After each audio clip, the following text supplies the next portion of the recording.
Hello दोस्तों, आज के इस वीडियो में हम बात करने वाले कि मासा अर्थात एचसीएफ क्या होता है, लासा अर्थात एलसीएम क्या होता है और दो संख्याओं का मासा और लासा कैसे निकाला जाता है। इस पे आज हम डिटेल से बात करेंगे। तो बिना देर किए करते हैं आज का वीडियो स्टार्ट। तो यहाँ पे मासा और लासा को समझने के लिए हम यहाँ पे दो संख्याएं लेते हैं, देखते हैं कि मासा और लासा क्या होता है। तो मान लो आपके पास दो संख्याएं दी गई हैं, 6 और यहाँ पे आपको क्या दिया गया है, 4 दिया गया। दो संख्याएं दी गई हैं। तो यहाँ पे हम थोड़ा सा समझते हैं कि 4 जो है किन किन संख्याओं से विभाजित हो सकता है। जैसे कि यहाँ पे हम क्या करेंगे, 4 को विभाजित करेंगे तो 4 को आप चाहे 2 से विभाजित करेंगे तो 2 दूनी 4 हो जाएगा और यहाँ पे 0। इसके अलावा 1 से विभाजित हो सकता है, लेकिन हम 1 को नहीं लेंगे। अब इसके बाद बात आती है 6 की। तो 6 में हम क्या कर सकते हैं, 6 को अगर हम 3 से भाग दें तो क्या हो जाएगा, 3 दूनी यहाँ पे क्या हो जाएगा, 6 हो जाएगा। और यहाँ पे अगर हम 3 को क्या करते हैं, अपने से 6 को 2 से भाग देते हैं तो क्या हो जाएगा, 2 तिया 6 हो जाएगा। यहाँ से आप देख सकते हैं कि 6 को हम जो है दो तरीके से विभाजित कर सकते हैं, 3 और 2 से। वहीं पे 4 को केवल आप 2 से विभाजित कर सकते हैं। अब यहाँ पे थोड़ा सा कुछ और एग्जाम्पल लिख लेते हैं। जैसे कि यहाँ पे मान लो आप ऐसी कुछ संख्याएं लिखें जिनको क्या कर सकता है, 4 विभाजित कर सकता है। जैसे कि आप देख सकते हैं 12 अगर यहाँ पे आप लिखते हैं तो 12 क्या करता है, 4 जो इसको पूर्णतः विभाजित करते हैं, 4 तिया 12 हो जाता है। ऐसे ही आप देखेंगे अगर 16 लिखते हैं वो भी उसको विभाजित करता है। अर्थात यहाँ पे हमने क्या किया, 16 अगर लिख दिया है और 4 से उसको विभाजित किया तो ये भी क्या होगा, 4 चक्कू 16 हो जाएगा। तो यहाँ से 0 हो जाएगा। इसके बाद अगर हम 6 की बात करें तो 6 में कुछ ऐसी संख्या लिखो जिनको 6 विभाजित कर सकता है। जैसे कि यहाँ पे हम क्या करते हैं, मान लो 12 लिखते हैं, 6 से विभाजित करेंगे, 6 दूनी क्या हो जाएगा, 12 हो जाएगा। इसी प्रकार से अगर आप यहाँ पे लिखते हैं, मान लो 6 से अपनी से 18 को विभाजित करें तो छतियां क्या हो जाएगा, 18 हो जाएगा, यहाँ पे 0। तो यहाँ पे हमने कुछ एग्जाम्पल लिख दिए हैं जिसमें क्या किया है, यहाँ पे हमने 4 को विभाजित करने वाली संख्या लिखी। जैसे कि 4 को कौन कर सकता है, 2। इसी प्रकार से 6 को विभाजित करने वाली संख्या कौन है, 3 और 2 है। और यहाँ पे कुछ ऐसी हमने संख्याएं लिखी हैं जो कि 4 और 6 से विभाजित हो सकती है। जैसे कि 12 भी आपका क्या है, 4 से विभाजित हो सकता है, 16 भी आपका 4 से विभाजित हो सकता है, 6 भी जो है 12 को विभाजित कर सकता है और 6 18 को, और भी बहुत सारी संख्याएं, लेकिन हम इतने यहाँ पे एग्जाम्पल रखते हैं। अब यहाँ पे आप ध्यान दे रहे होंगे, अगर इस वाले टर्म में अगर हम बात करें कि विभाजित कर सकते हैं, कौन कौन विभाजित कर सकता है, जैसे कि 2 और यहाँ पे। अब इसमें आपको ये चीज ध्यान में देखना है कि ऐसी कौन सी संख्या है जो कि 2 और 4 दोनों को विभाजित करती है। तो यहाँ पे आप देखेंगे 2 जो है 4 को विभाजित करती है और 2 जो आपको 6 को विभाजित करती है, लेकिन ये 3 जो 6 को विभाजित करता है वो आपको 4 को विभाजित नहीं करता है। इसलिए यहाँ पे ये हमारा क्या हो जाएगा, रॉन्ग हो जाएगा, ये सही हो जाएगा। अर्थात यहाँ पे देखेंगे 2 जो है 4 को विभाजित करता है, 2 जो 6 को विभाजित करता है, तो इसे ही हम क्या कहते हैं, मासा कहते हैं। अर्थात यहाँ पे अगर लिखा जाए मासा, तो मासा किसका, 6, या मासा लिखेंगे 4 और 6 का क्या आ जाएगा, 2 आ जाएगा। कहने का मतलब ऐसी संख्या जो इन दोनों संख्याओं को विभाजित कर सकती है, वह छोटी से छोटी संख्या हो तो क्या कहलाएगा, उसका मासा कहलाएगा। जैसे कि यहाँ पे 4 और 6 को विभाजित करने वाली संख्या आपकी 2 है, जो कि दोनों को विभाजित करती है, यही इसका मासा हो जाएगा। अब यहाँ पे थोड़ा सा हम समझते हैं ये क्या चीज है। इसमें आप देख रहे होंगे कि 12 जो है 4 से विभाजित हो जाता है, ठीक है। 16 भी क्या है, 4 से विभाजित हो जाता है, ठीक है। 12 6 से विभाजित हो जाता है, ठीक है। 18 4 से। अब यहाँ पे आप देखेंगे क्या आप जो है 18 4 से विभाजित कर सकते हैं, बिल्कुल नहीं कर सकते, क्योंकि 18 को अगर आप 4 से विभाजित करेंगे तो यहाँ पे शेषफल आ जाएगा, जो कि हमारा गलत हो जाएगा। कहने का मतलब यहाँ पे आप देखेंगे 12 की बात करें तो 12 जो है देखो 4 से विभाजित हो जाता है, और यहाँ पे आप देखेंगे 12 जो है आपका क्या है, 6 से विभाजित हो जाता है। वैसे 16 भी है, लेकिन 16 जो है आपका 6 से विभाजित नहीं होगा। अर्थात इसको भी हम क्या करते हैं, यहाँ पे गलत कर देते हैं। कहने का मतलब यहाँ पे आप देखेंगे 12 एक ऐसी संख्या है जो कि इन 6 से और 4 और 6 दोनों से क्या हो जाती है, विभाजित हो जाती है। तो इसलिए जब कोई ऐसी संख्या जो इन दोनों संख्याओं से विभाजित हो जाती है उसे हम क्या कहते हैं, लासा कहते हैं। तो यहाँ पे अगर हम बात करें लासा की तो यहाँ पे क्या हो जाएगा, लासा किसका, 4 और 6 का कितना आ जाएगा, 12 आ जाएगा। तो बहुत आसान शब्दों में अगर हम इसकी बात करें डेफिनेशंस की, तो ऐसी कोई संख्या जो इन दोनों संख्याओं को विभाजित कर सकती है वो क्या कहलाती है, मासा कहलाती है।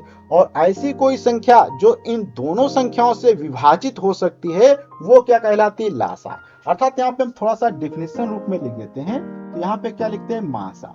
मासा को हम लोग इंग्लिश में भी क्या कहते हैं, HCF कहते हैं। इसका मतलब क्या होता है, कोई ऐसी संख्या जो दो संख्याओं या दो से अधिक संख्याओं को विभाजित कर सके, अर्थात विभाजित करने वाली संख्या। सिंपल शब्दों में लिखें तो क्या होगा, विभाजित करने वाली संख्या। क्या होती है, करने वाली संख्या। ठीक, ऐसी संख्या जो क्या है, विभाजित करती है। और यहाँ पे अगर हम थोड़ा सा लासा के विषय में लिखे, इसको हम LCF। तो ये क्या होती है, विभाजित होने वाली संख्या। अर्थात जो क्या होती है, विभाजित होती है, जैसे कि विभाजित होने वाली संख्या। ध्यान रखना है, होने वाली और करने वाली में बहुत अंतर होता है। होने का मतलब है कि खुद विभाजित हो जाएगी, और करने वाली मतलब दूसरों को विभाजित कर देगी। तो यहाँ पे आप समझ सकते हैं कि मासा क्या होता है, ऐसी संख्या जो दो से या किसी भी संख्या को विभाजित कर सकती है और छोटी से छोटी संख्या हो। और लासा का मतलब क्या होता है, ऐसी संख्याएं जो इन दो संख्याओं से विभाजित हो सकती हैं, उनका लासा कहलाती है। तो यहाँ तक हमने बहुत ही आसान शब्दों में समझ लिया मासा और लासा। और यहाँ पे आप देख सकते हैं, निकालने के भी मैंने तो आपको तरीका समझा दिया, लेकिन ये तरीका अगर आप एग्जाम में अप्लाई करते हैं मासा लासा निकालने का, तो आपका बहुत ज्यादा टाइम निकल जाएगा। तो इसको हम थोड़ा सा आसान शब्दों में समझते हैं कि कैसे मासा और लासा निकाला जाएगा। तो यहाँ पे वैसे तो कई तरीके हैं मासा लासा निकालने की, जैसे कि एक यूक्लिड विभाजन होता है, भाग विधि होता है, लेकिन यहाँ पे हम सिंपल से गुणनखंड विधि समझेंगे। और गुणनखंड क्या होते हैं इसके ऊपर मैंने डिटेल से एक वीडियो बना दिया है, जो कि आप हमारे चैनल पे जाके वीडियो देख सकते हैं, या उसकी लिंक भी मैं आपको नीचे दे दूंगा। तो यहाँ पे हम थोड़ा सा समझते हैं कि गुणनखंड विधि में क्या होता है। तो देखो यहाँ पे हम बात करेंगे 4 के गुणनखंड क्या होंगे। तो 4 के ऐसे गुणनखंड तो क्या होंगे, 2 गुणे 2 हो जाएंगे। 6 के गुणनखंड क्या होंगे, तो यहाँ पे क्या होगा, 2 गुणे 3 हो जाएंगे। ये मैंने डिटेल से बताया कि गुणनखंड क्या होते हैं। गुणनखंड का मतलब ये होता है कि ऐसी कोई संख्या जो कि आपस में गुणा करने पे इस संख्या को प्राप्त करती है, तो वो क्या होते हैं, उसके गुणनखंड कहलाते हैं। तो यहाँ पे क्या हो जाएगा, 2 गुणे 3 अर्थात 6 हो जाएगा। अब यहाँ पे जब आपकी बात आती है मासा की, तो मासा में क्या होता है, यहाँ पे ध्यान रखना है कि कॉमन होते हैं। मासा क्या होता है, यहाँ पे क्या होते हैं, उभयनिष्ठ। क्या होने चाहिए, उभयनिष्ठ गुणनखंड। अर्थात जब दोनों में जो उभयनिष्ठ गुणनखंड होते हैं उन्हें ये मासा कहते हैं। अर्थात यहाँ पे बात करें तो यहाँ पे आप देखेंगे 4 और 6 में उभयनिष्ठ क्या है, केवल आपको 2 दोनों में मिल रहा है। तो यहाँ पे क्या आ जाएगा, 2 आंसर आ जाएगा, बहुत आसान शब्दों में। अब यहाँ पे थोड़ा सा हम बात करते हैं लासा में। तो लासा में क्या होता है, जो दोनों में उभयनिष्ठ होते हैं वो भी लिखे जाते हैं, जो नहीं होते हैं वो भी लिखे जाते हैं। उभयनिष्ठ का मतलब होता है दोनों में समान मिल जाए, जैसे कि यहाँ पे दोनों में 2-2 मिल रहा था। तो यहाँ पे अगर हम बात करें लासा की, तो लासा अर्थात LCM क्या हो जाएगा, देखो दोनों में जो मिलता है वो एक बार लिखा जाएगा, जैसे कि ये दोनों में मिल गया था। इसके बाद जो नहीं मिलता है उनको भी लिखना, जैसे कि 2 और गुणे 3। तो यहाँ से क्या आ जाएगा, 2 दूनी 4, 3 12, आंसर आ जाता है। तो इस प्रकार से आप समझ सकते हैं कि मासा और लासा बहुत आसानी से निकाला जा सकता है गुणनखंड विधि से। और गुणनखंड कैसे निकालते हैं किसी भी संख्या के, इसको हम थोड़ा सा यहाँ पे बताते हैं। जैसे 4 आपको लिखना है, तो यहाँ पे आपको 4 लिखना है। अब ऐसी छोटी से छोटी संख्या देखो जो कि 4 को विभाजित कर सके, और सबसे छोटी संख्या क्या होगी आपकी, 2 होगी, तो 2 से विभाजित हो जाएगा। फिर आपको देखना है ऐसी कौन सी छोटी से छोटी संख्या होगी जो कि 2 को विभाजित कर, देखिए 2 दूनी 4, एक ही बार में विभाजित हो जाता है, सॉरी 2 दूनी 4, 2 बचेगा यहाँ पे, यहाँ से फिर से आपका आ जाएगा 1, अर्थात 4 बराबर क्या हो जाएगा, 2 गुणे 2। इसी प्रकार से 6 में बात किया जाए तो क्या हो जाएगा, 2 3 पहले 2 लिखेंगे, 2 3 6, अब 3 एकम 3 हो जाएगा। तो यहाँ से क्या आ जाएगा आपका 6 बराबर 2 गुणे 3 आ जाएगा, और 4 बराबर क्या आ जाएगा, 2 गुणे 2 आ जाएगा। इस प्रकार से आप गुणनखंड निकाल सकते हैं। तो आज की वीडियो में हम लोगों ने डिटेल समझा कि गुणनखंड कैसे निकालते हैं और दो संख्याओं का मासा और लासा कैसे निकाला जाता है, इसका क्या मीनिंग होता है। और भी इस पे आप चाहे तो बहुत सारे एग्जाम्पल प्रैक्टिस कर सकते हैं, आपको जो कि बुक के अंदर मिल जाएंगे। लेकिन मेरा यहाँ पे मेन टारगेट था कि मासा और लासा क्या होता है, इसकी बेसिक कॉन्सेप्ट क्या होता है और इससे आप क्या कार्य कर सकते हैं। तो अगले वीडियो मिलेंगे कुछ नए कॉन्सेप्ट के साथ में। लेकिन अगर अभी तक आपने हमारे इस चैनल को सब्सक्राइब नहीं किया तो प्लीज सब्सक्राइब कर लें। अगर आप इसी वीडियो को इंस्टाग्राम फेसबुक पर देखते हैं तो प्लीज फॉलो कर लें, क्योंकि आप अगर सब्सक्राइब और फॉलो नहीं करेंगे तो आपको हमारे हर एक नए वीडियो की नोटिफिकेशन आपको नहीं मिल पाएगी। इसलिए आप प्लीज सब्सक्राइब कर लें। तो अगले वीडियो मिलेंगे कुछ नए कॉन्सेप्ट, कुछ नए ट्रिक्स के साथ में। जब तक के लिए धन्यवाद।